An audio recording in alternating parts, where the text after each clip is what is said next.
And Frank. I'm the CEO of Access Innovation, broadcasting you live from my basement in Tel Aviv, Israel. We're still here under lockdown, and hopefully that will end soon, and hope that all of you out there are safe. We have participants today joining us from about 15 different countries around the world, and we're covering a topic that's really important these days, really how you can improve your virtual investor pitch. And we're honored today to have a few international investors with us. From New York, live is joining us Moshe Bellows and Nicole Priel from IBEX Investors in Denver, who is a partner in Israel. And of course, we also are honored to have with us Gilad Newman, the CEO of Dale Carnegie Israel, who will be giving a workshop at about the halfway point of this 1-hour webinar. So today I just wanted to introduce ourselves here at Access Innovation. We're a Tel Aviv-based company that works with large corporations to help them identify innovative technologies. And we also work with startups on their fundraising. We're right now in the midst of a very big project for Ford, which is taking us all across Europe, which will culminate next week. And we have startups from about 25 countries joining us, meeting with senior executives from Ford in a variety of different areas.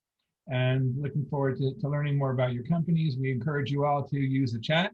We'll have some interesting polls throughout. And just in terms of the agenda, we're going to be starting in a few minutes, and I'll introduce our panelists, and then we'll be going until around 25 after the hour. And then we'll be having Gilad give us a workshop. Gilad leads Dale Carnegie in Israel, and there will be an online interactive session on how to be more effective online. But right now, I'd like to introduce my colleague, Jason Weiss, COO of Access Innovation, to tell you about what we have planned over the next few months virtually. Thanks, Ann. Hi, everyone. I'm Jason. So as I mentioned, we do a lot of activities connecting startups with investors and corporations. In the coming months, we have several exciting events. In November, we have an event for the digital in-car experience. We'll be recruiting startups from Israel and Europe who have solutions for how we change the way that we drive and the interactions we have while we're in the car. We're going to have many leading OEMs and tier ones taking part of that event, which is on November 18th, virtually, of course. So you'll have more information if you sign up for our emails on that. On December 8th, the month after, we have our annual event focused on telecom called Access Corporate Edition Telecom, where we'll have leading tier one telecom operators from around the world, as well as startups from Israel who have unique solutions to increase revenue and provide a better customer service for telco operators. We ran this event last year in Tel Aviv in person, and this year, of course, it will be virtually. And then in January, we have an exciting event with our partners in Las Vegas called Mobility Pioneer, which is taking place right before the CES conference, one of the largest, if not the largest event that always takes place every year. Mobility Pioneer is focused on mobility innovation. So this is for startups in automotive, smart cities, who have unique solutions that particularly want to work with cities. At this event, we're going to have dozens of cities, innovation managers, and directors from cities who want to work with innovative startups from all over the world to implement their solutions. So it's a very unique opportunity. All of this information you can find more at our website, www.accessinnovation.com.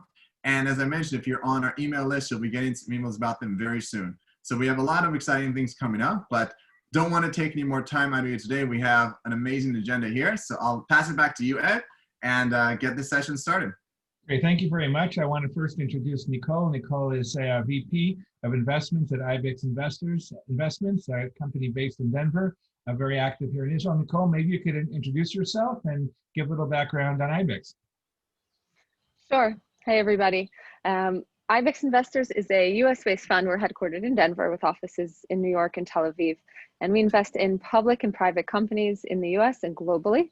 And Israel's our largest strategy. So here in Israel, we invest in both public and private companies from first check-in through IPO. And we take a pretty broad view of the market. So we do enterprise software, cyber, mobility, ag tech, fintech, you name it, we'll look at it. And we're just looking to back the most promising founders globally. Great, thank you, Nicole. I want to introduce now Moshe Bellows, who's joining us from New York. Moshe is a managing member of Maccabee Ventures, a New York-based early stage fund, and also is a trained actor who will answer the question about what he has in common with some of the household names you've seen on the promotion. Sure. Hi, everybody.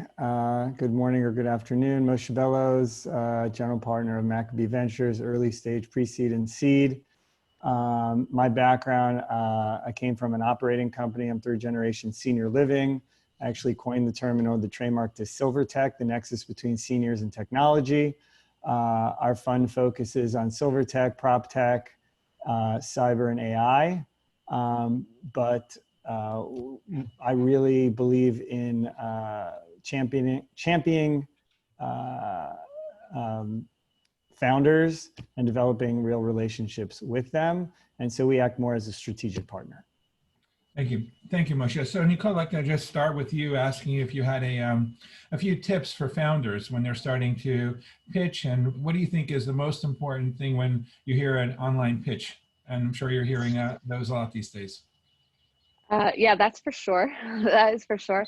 I have to say that the most compelling part of a pitch for me is being able to communicate your passion and your long-term vision. So without, really expressing why this idea is so important for you and why you're the person to, or you're the team to take it forward, it's hard for me to get excited, especially with over, video pitches.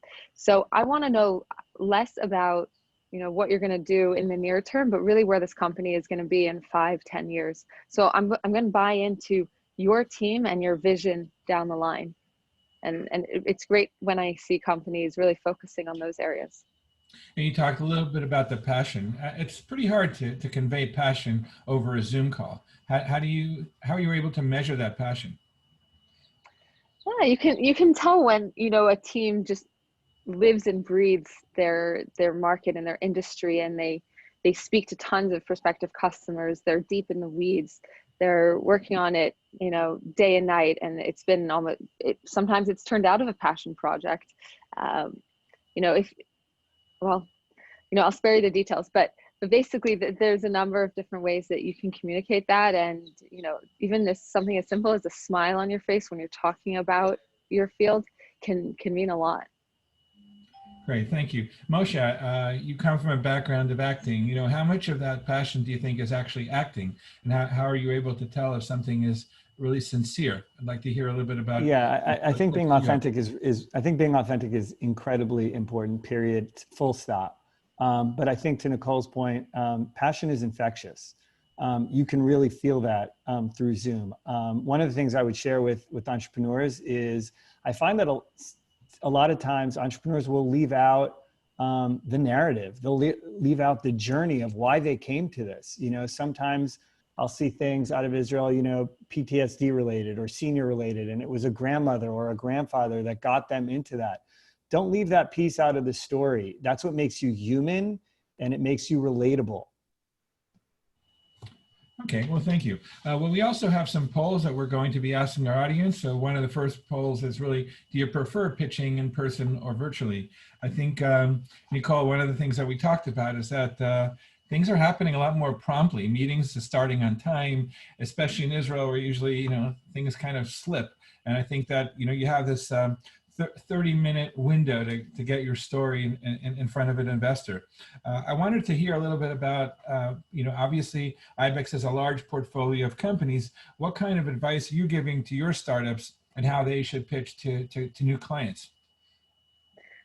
Okay. Very, very good point.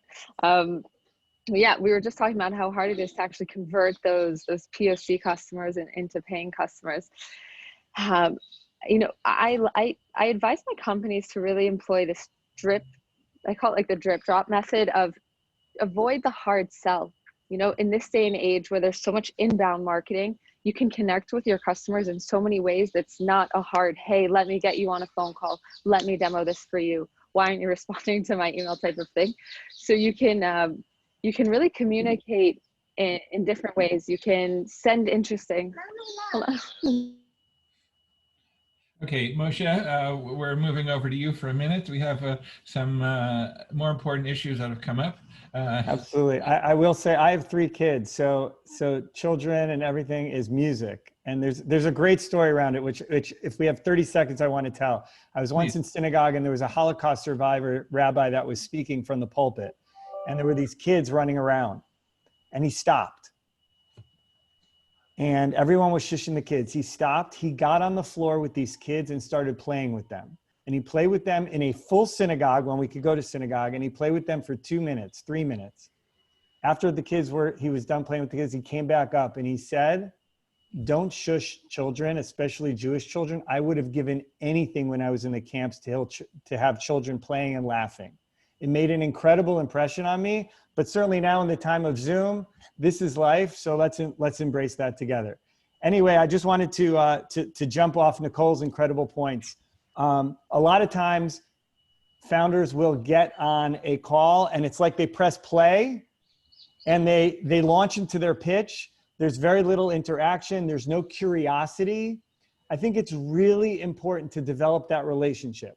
So example, before I got on this call, I looked up Nicole and I know some great fun facts about Nicole and about you, Ed, and about Gilad.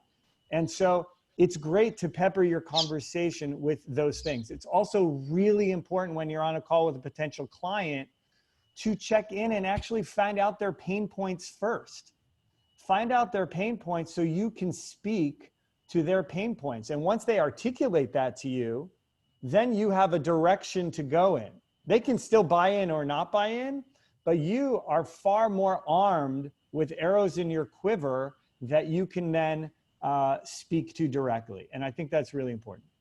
I think also one of the things that we noticed from all the calls that we've had is that there's a much bigger personal element. You're talking to somebody at a different part of the world, and the first thing you want to know is, how are they getting through this pandemic? Is there a lockdown?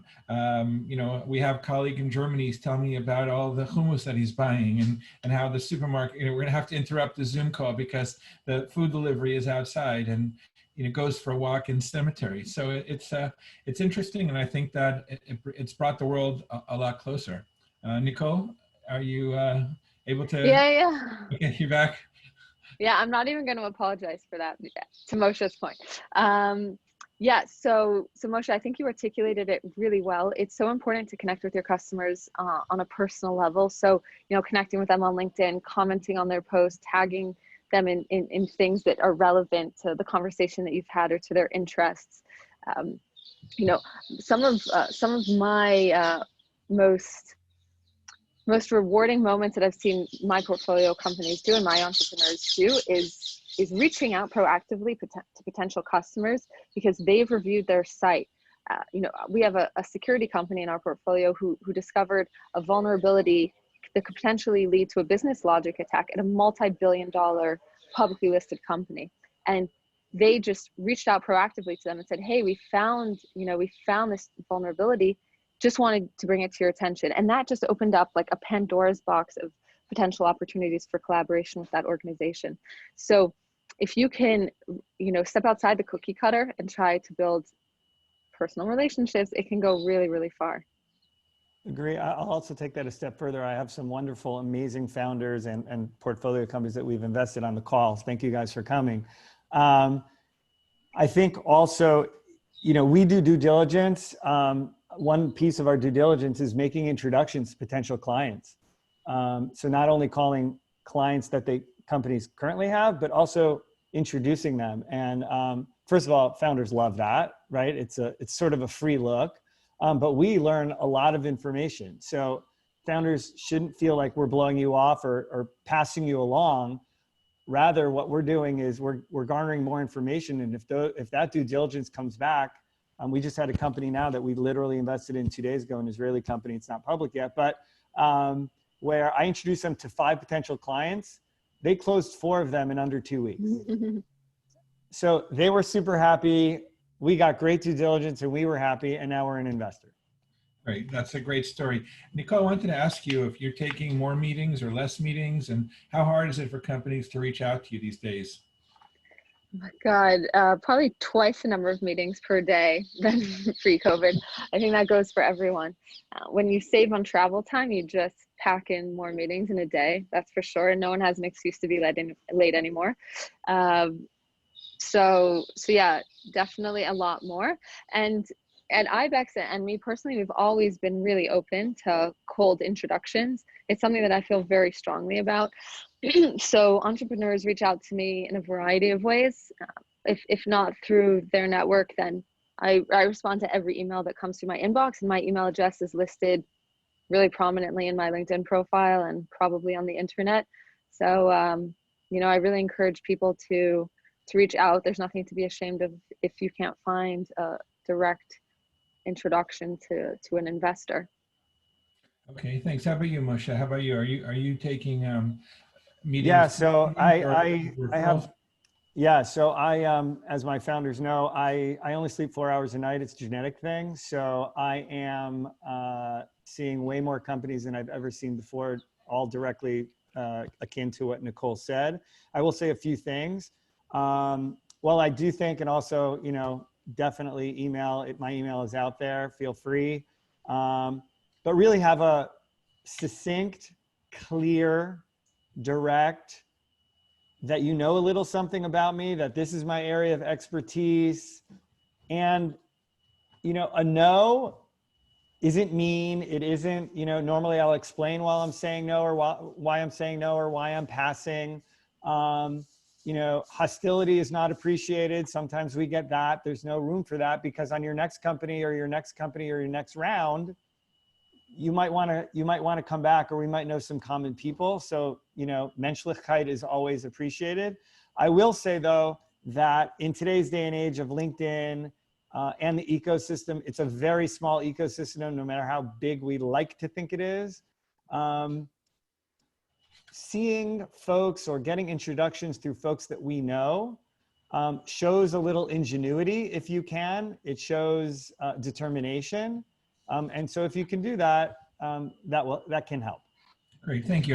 We have a question now from the audience from Andy Pongrant, who is joining us from Salzburg, Austria, who's asking, has the time of the process from the first introduction to closing been extended due to COVID, or has it gotten a lot shorter? Nicole, what's your experience? And please unmute. Thanks. Yeah, it's a really good question.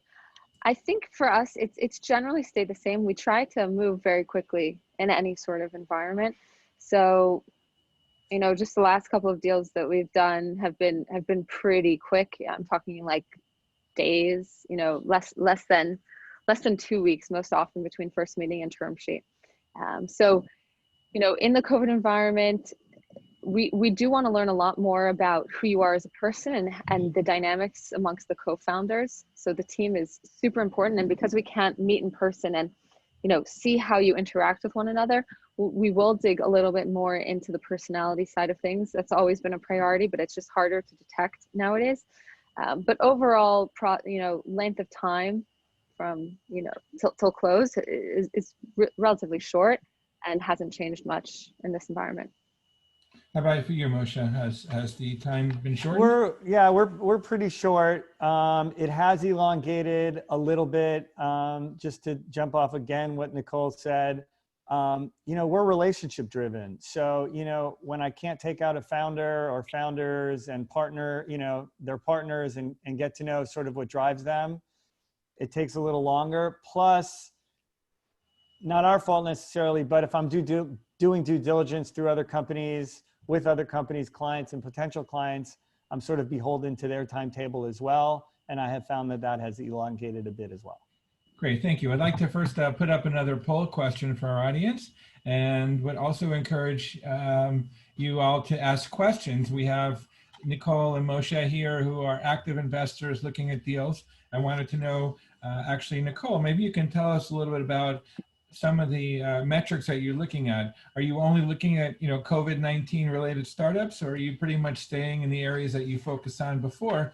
I'd like to hear a little bit about maybe shifts in strategy due to this situation we're in. Yeah, so I would say that I pretty much shy away from COVID related startups. So if they're a beneficiary and they're, enjoying the tailwinds of COVID, then that's great. But I'm not specifically looking at companies that have been created as a result of COVID. So we've always been very, very open to opportunities. We're a generalist fund. We've tended to do enterprise software and cyber and mobility, and we continue to look at those areas. So, if you're benefiting from work from home or whatever it is, that's wonderful. But even if you're not, I'm still open, because there is a post-COVID world out there. Okay, thanks. How about you, Moshe? Yeah, very similar. We've always focused on silver tech, so seniors have been, greatly impacted. Nursing homes, assisted living, home healthcare. So that's an area where we have a lot of connections and a huge network there. Cyber, prop tech, and fintech, same as well. So similar to what Nicole is saying, we are staying in our lane. But we are looking at those opportunities. I will say though, it has made, I think, Nicole and my job a little more interesting, right? So there's sort of binary. There's COVID friendly and not COVID friendly, right? But within non-COVID friendly, as Nicole said, the world's going to come back. And the question is, where do we get in for that journey, right? For that hockey stick. And then in COVID, right? Yeah, things can be COVID friendly, but is the growth built in already? Are they going to sustain that growth, as COVID abates? And so we have to do our homework there. Right. Yeah. So we have a last poll about how easy it is to get a meeting. Is it easier now under COVID? And about 80% of our audience really felt that it was easier now. Nicole, I wanted to actually ask you, people are having a hard time in COVID. A lot of companies are cutting back, and I know that you made an initiative to try and help people who are looking for jobs find jobs within the IBEX portfolio and outside of that. And I know a few people that actually were helped by you, even random people who reached out to you on LinkedIn. Maybe you can give us a little background on what you're trying to do to help people get through the situation. Yeah, sure. So my heart, first and foremost, really goes out to people who are affected and impacted by COVID, and that can happen in more than one way. And as soon as the pandemic hit, I just had this feeling like, wow, there are so many people who are going to be losing their jobs and be affected economically, if not health-wise. So it's something that I've personally done for many years. I've tried to help pair people up with jobs and help companies secure talent. So I just thought, okay, now's the time to scale. So we put some wheels into motion, and I'm proud to say that we've helped 30 people secure jobs, which I'm personally really, really proud of. And I hope that number continues to grow. So we've all got to play our part and do what we can. And that's the way that, I personally feel I can help. So I'm looking forward to continuing to working on that even post-COVID. The need is great, but it's not ever going to go away. Yeah, thank you. How about you, Moshe? Have you done anything that you want to tell us about, a little bit of how helping people cope through this very hard times? Yeah. So first of all, they tell me I was the second person in New York City, in Manhattan, to have COVID. So I've been through it, and I feel for everyone. My family was the first family. So we've been there, and I know it's certainly a lot of long haulers as well, which is a new term here in the States, even mild cases. So I feel for that. Yeah, our portfolio companies, I have one, Envoy America. I'll share it with everyone. It's a transportation assistance and companion company helping seniors and the infirm, which has been growing tremendously. 23 states, 300 cities. If anyone is looking, I'm happy to connect you with them. They're amazing. But then on the tech side, all of our portfolio companies are always looking. It's an honor and a pleasure. Obviously, in the Jewish faith, finding someone a job is the highest form of charity. So with pleasure, nothing makes me happier than getting emails from people I don't even remember I made introductions for, and now have these amazing jobs and can turn around and want to pay it forward. I have one friend, I won't mention names, who is now a senior banker at a major bank, who credits me with that job. I honestly don't remember making the introduction, but he will bend over backwards for me and our portfolio companies.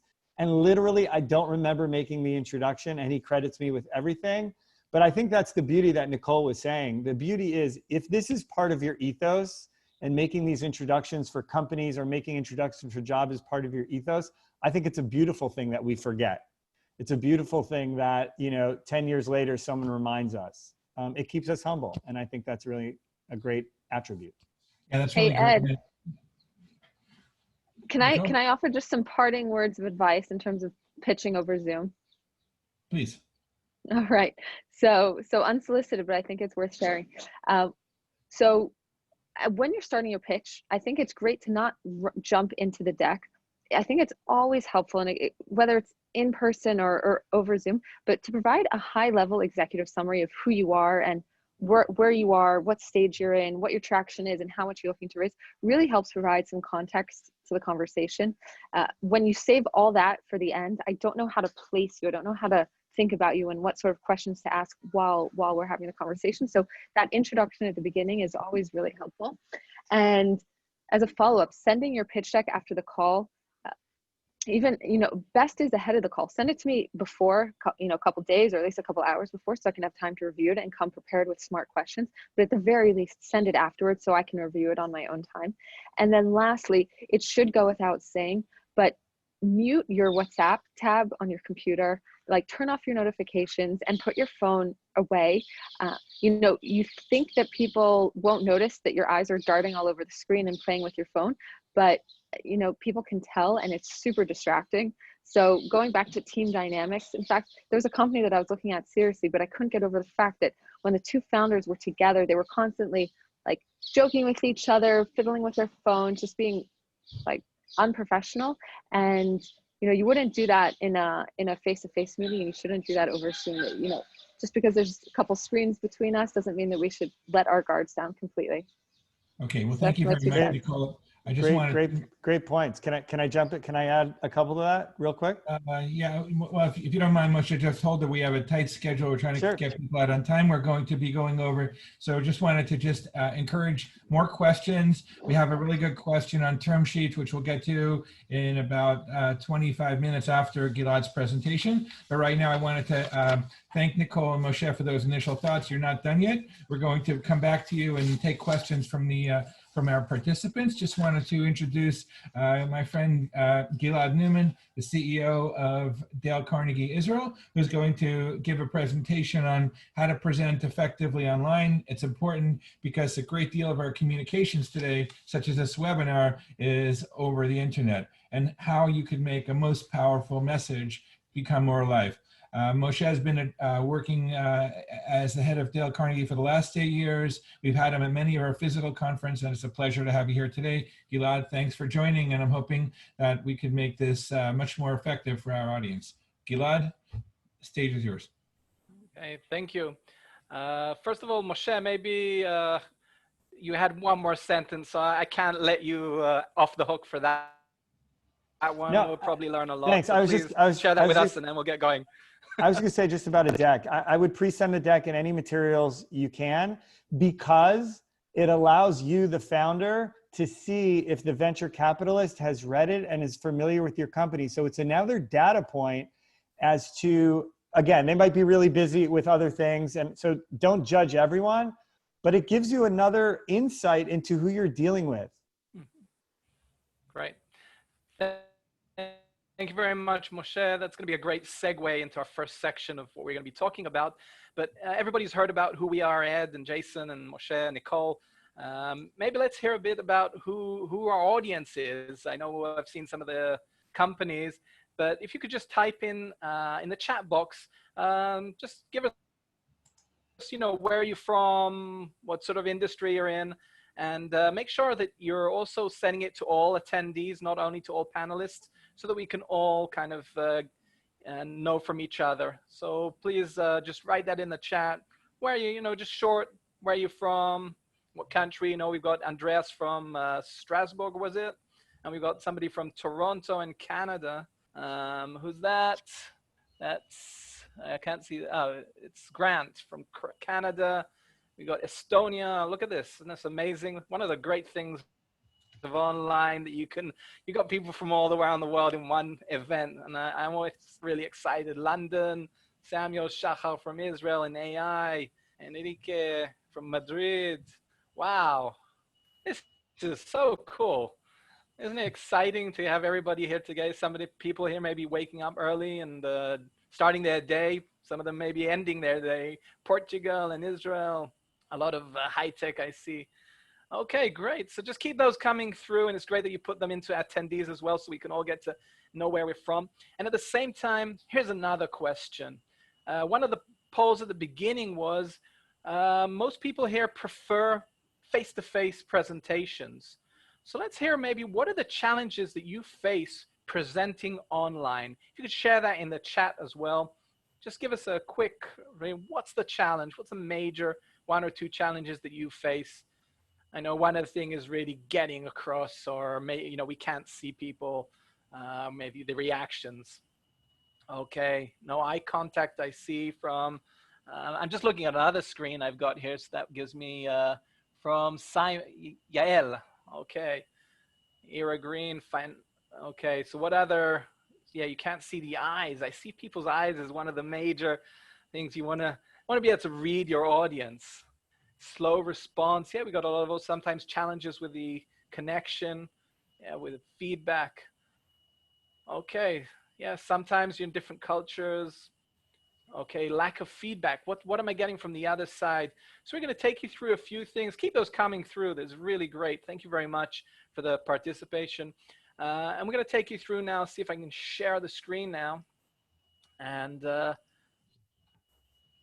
take you through a few things about how really we want to be able to connect with our audience, and if it's people who are investors or maybe customers. And the first thing that, as I said, we're going to segue into, one second, let's just get this full screen going. Okay, there we go. And I'll make this small. I don't know what you're seeing. Yeah, okay, there we go. So here's the thing. This is one of the things that Moshe was talking about, and Nicole, understanding the audience. Who am I going to be speaking to? And typically, if you look at this, when people come into as your listeners, they come in with their knowledge, expertise, and their experiences. That's the right-hand side. That's what they already have. And what they want is what's on the left. They want their goals, wants, and needs to be met. And this is what we need to understand. One of the things, that's why we're asking, finding out information about, as early as possible, about who we're going to be speaking to. The more we know about what they know, what their experience, and what they need, then we're able to make it connect. And one thing, if you look at the bottom, is that biases. There's certain things that they might believe about our product, about what we're doing, about maybe online doesn't work, or maybe we don't believe in this kind of industry and things like that. We need to get over and be able to convince them that their biases might not be correct. So these are the things that we got to focus, and we're going to go to this part right at the end as well and see how it all connects. But always start your presentation in focusing on who your audience is. Get all of these in plan, because this will determine how you present and what you're going to present. These are a few objectives that we have for the online. Daria, could you put up the poll? Is that possible now? But what would be, here's a quick, take a quick poll. What would be the most important for you from this session today? It's a short session, I know, but what would be the best thing if you took from here? Fill that in. Just take like 30 seconds, 40 seconds to fill it in. What would be the #1 take for you? I don't know how long we give them. Oh, I see the figures are coming in and they're racing all around. How long do we give for these polls? We see how many people. Oh, we see how many people have voted. Okay, this is great. I love this tool. It's one of the things that you can do in online, you can't do in face-to-face. So there's a lot of excitement here. By the way, if you need to drink while you're giving a presentation, use something hot. Don't use cold water. That will just close your throat. Probably Moshe knows more about that, being an actor. Okay, so we're nearly there. But from what I see, the 2 most important ones that are coming through at the moment is having that credibility and trust. And I don't know, oh, here we go. And the most one is, yeah, strong, engaging. We want to engage. Yeah, so this is really part of what's going on, is how do we make that connection with people when it's not face-to-face, when it's online. So as we said, these are some of the objectives for today. See how we can get through this. We want to be able to create trust and get the respect and credibility of our audience. So sometimes trust means basically that people believe that we'll do what we say we do. And there's many ways of explaining this, but this is one good way of doing that. Credibility is we can prove it. We've already done something. We have the proof for that. And because of that, we earn their respect and admiration that we're able to do that. Sometimes we come into meetings, these already been established. Sometimes we have to earn it. So, by the way, what have I been doing? What have I been trying to do? Please write in the chat. What have I been trying to do to earn your trust and get credibility and respect during this session? Please write that in the chat. And let's see if I can open the chat up again on this computer. And I can see the responses. So please fill in the chat. What have I been doing or trying to do? Let me just see.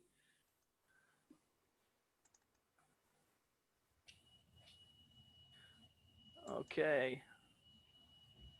Smiling. Okay. Make it funny and personal, good energy. Okay, keep those coming through. Yeah, it's a lot of it about how we connect with other people and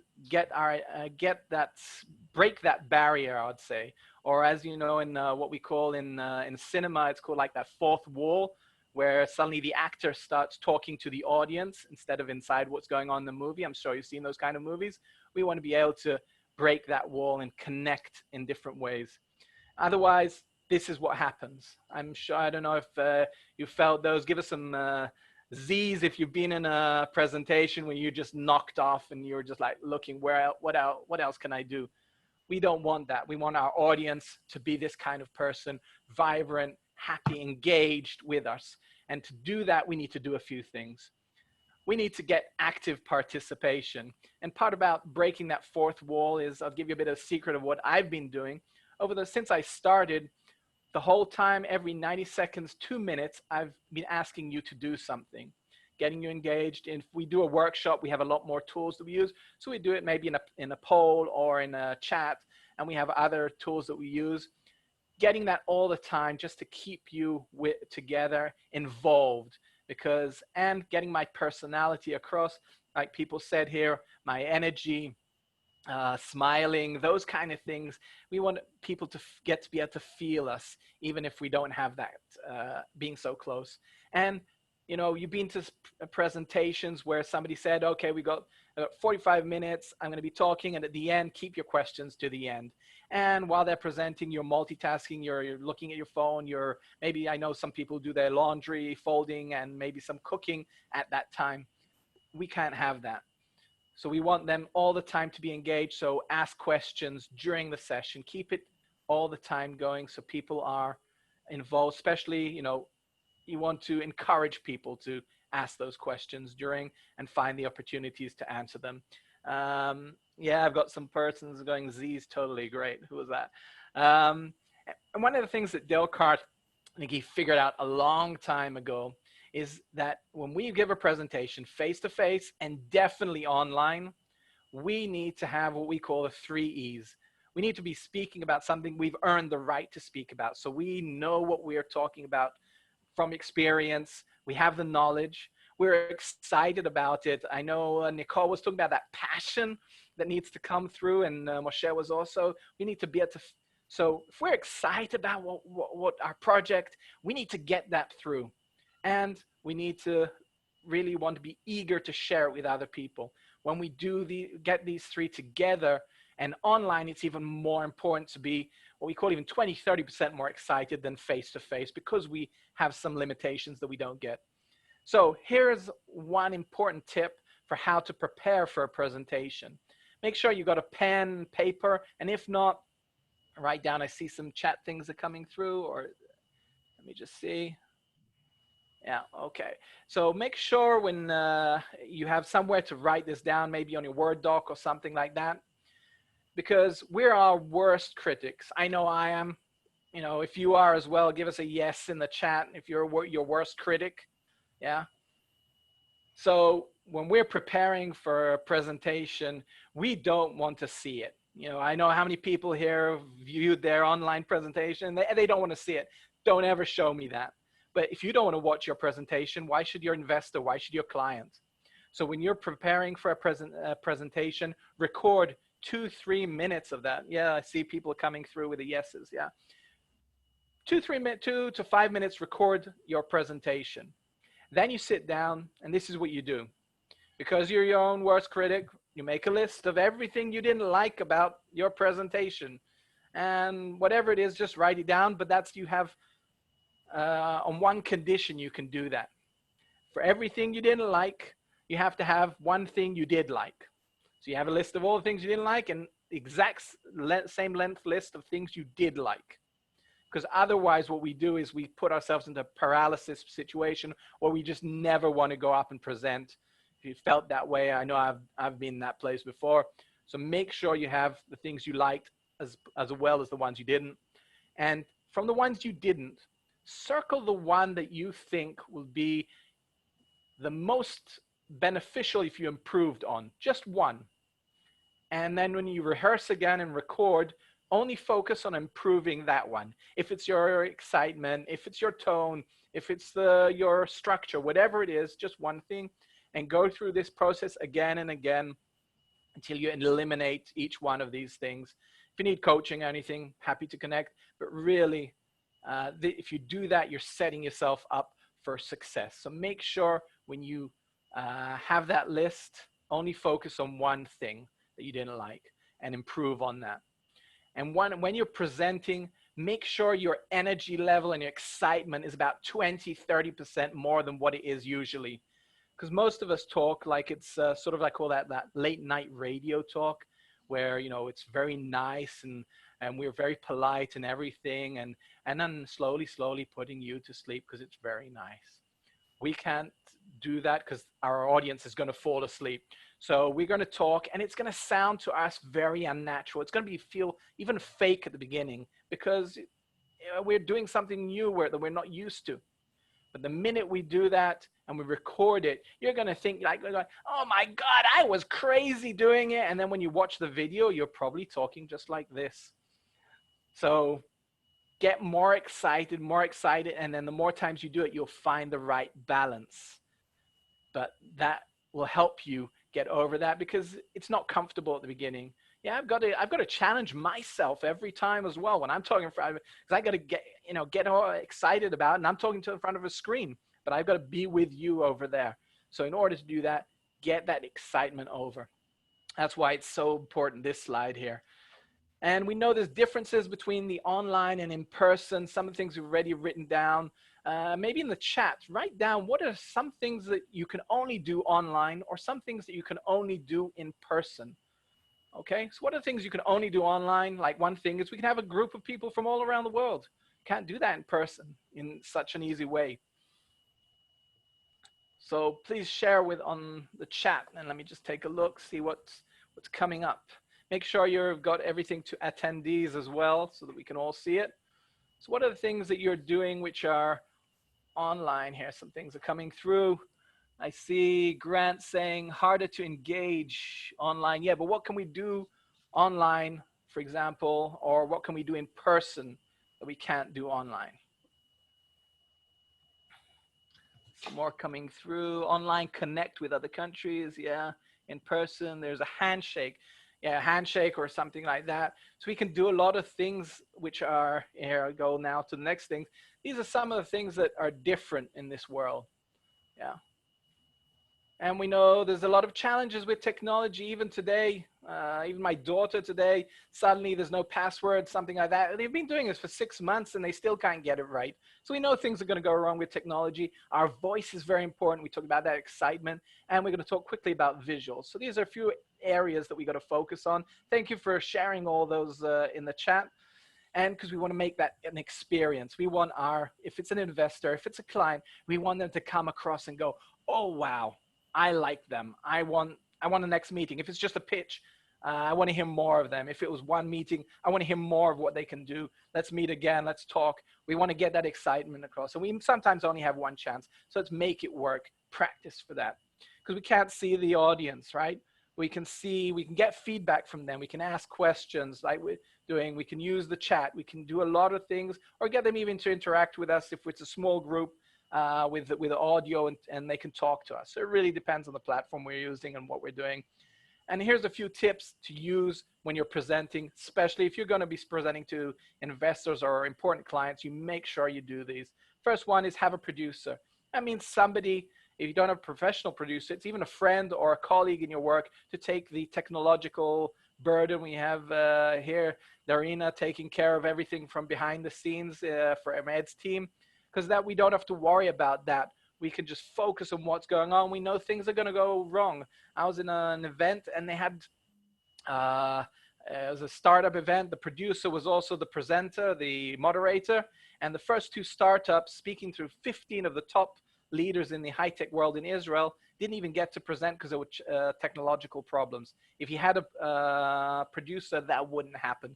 So get somebody to accompany you, take that burden off. You can start on time, get everything going, and build that connection. You can connect through WhatsApp if you're not one next to each other, or any other method.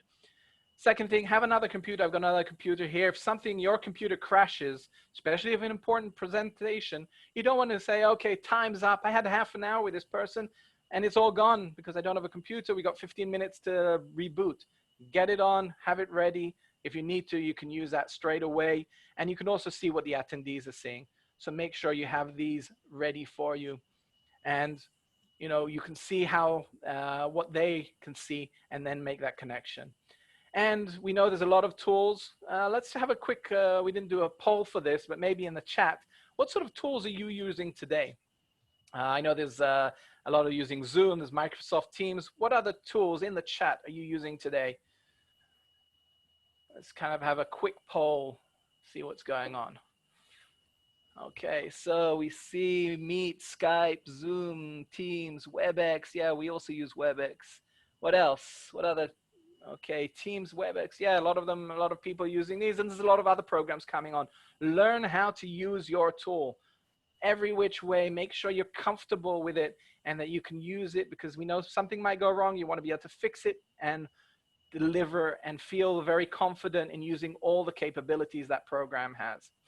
As we said, and it's again going to come through, make that an experience for other people. Talking about slides, a lot of people say, how many slides should I use? Well, it's not about how many, it's really about what we put in those slides. So typically online, you'll want to have more slides, clearer, shorter. If I was talking about this company here called Maccabi Ventures, Moshe's company, this is just taken out actually from their website. This is what they do. I could put that in, or possibly I could do this. If I want to tell you about the Maccabi Ventures, what happens when you see that? You can write that in the Skype, just be a bit polite. When you see, and I'm sure you've had these presentations, you've been to these presentations, you might have even given these presentations where you just reading out all this text. Please don't do that ever again if you've done that. Yeah, some people are saying, oh, it's painful. Keep it clean, keep it easy to see to the eye. Yeah, these are the bad ones. Just Google it. This is what it looks like. These are ones which are better, clearer, simple. Keep it clean, less is more. And you can dramatize your ideas. Sometimes a video will help. Tell your story, like Moshe said. People want to hear where your story is. Tell it. Give them a picture that relates to to what you're talking about. If it's a personal one, try not to use all the bought pictures. Use your own, and make sure you guide, maintain attention. By the way, this is what I've been doing throughout the session. Been asking you to do certain things. Do this, and in the chat, or fill in the poll, or certain things like that. Always tell them what to do and how to do it. So that's how you keep people maintain their attention. Two last things that we have for this session till we go to Q&A, because I think our time really is almost up, is if you want people are going to remember about 10% of what you've provided them online. That's all they're going to remember. So if you want to get them to remember, write these numbers down now, please. 62% of all sales people in sales meetings online do not switch on their cameras. 62%. 89%, write this down number as well, 89% of all clients do not switch on their camera in these meetings. Now, please, in the chat, please share, what are the numbers I asked you to remember? What was how many salespeople do not switch on their camera? Please write that in the chat. And then how many sales customers do not switch on their cameras? Yeah, okay. So here we go. The numbers are coming through, 89, there we go. You want people to remember things, ask them to write it down. Session might be over, but they will remember. As we said, knowing your audience, you'll know how to connect to them. And this is as we said, just one more minute, please, Ed. There's 4 things we need to have. We need to have a lot of people focus on the content, but we need to have the right structure. It's like baking a cake. In order to bake a cake, you can have the best ingredients, but if you don't have the quantities and when to put it in and how to put it in, what temperature, cake's not going to come out. So have a structure, know how to deliver a presentation. And we said about image, don't judge a book by its cover. We do that anyway. So make sure you come clean, you come tidy, even if it's an online meeting, you have a clear background around you, you're faced straight to the camera. These are things that if you do that, you'll make a better, more professional impression from the get-go. And keep that voice. This is a key thing. Make sure your voice comes through, that excitement comes through. Otherwise, people will just fall asleep. So this next exercise we won't have time to do today, but as we said, we want to have an experience, create that trust, credibility. We don't see the audience. Use the right technology. Make sure your visuals are clear, and we'll be happy to send you, by the way, the slides if you want. And your voice, make sure it comes through. And these are just quick tips for, I'll say, building that presentation. The most important one, apart from all the points and everything, practice, practice, practice. Most people spend most time on building presentations and just a bit of time on practicing. It should be the reverse, about 80-20, 80% of the time practicing, 20% on actual building your presentation. And thank you very much. By the way, here's a link. We're going to put it on the chat as well in a minute, so you can download a guidebook to help you present. This is my details. And final thought for today, learning is an active process. We learn only by doing, only knowledge that is used sticks in your mind. Thank you very much. And back to you, Ed. Great, thank you very much, Gilad. That was really helpful, and I think we have a lot of really great ideas and different questions that people come up with. So we have a few minutes left for questions, and just wanted to, again, as Gilad said, put those questions down on the Q&A, and we're happy to put our investors and Gilad. Most important question right now, is the presentation going to be shared? We'll be happy to do that, and we'll send you an email. Again, if you didn't have a chance to write it down, we'll send you an email over the next couple of days with the link, and thank you very much, Gilad. So one question we had in the audience really was, how detailed should the deck be that you're sending to investors? Nicole, what's your opinion on that?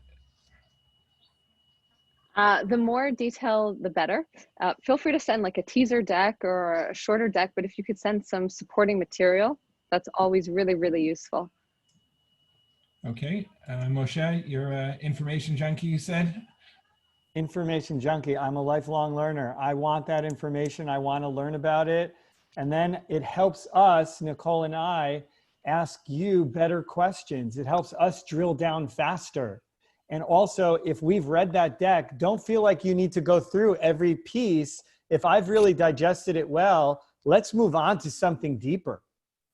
Yeah, I would just say from our experience, most people do not open attachments. I think that Moshe and Nicole might be the exception. I would say that when we reach out to investors, we start with a sentence just to see if there's interest. We don't believe in sending out decks to people that aren't interested. If we get a little bit of interest, we'll have a phone call and we'll engage them one step at a time. It's a process. I don't think we know of any company that prepared a deck. Suddenly the investor wrote out a check, as Nicole said, in a few days had a term sheet.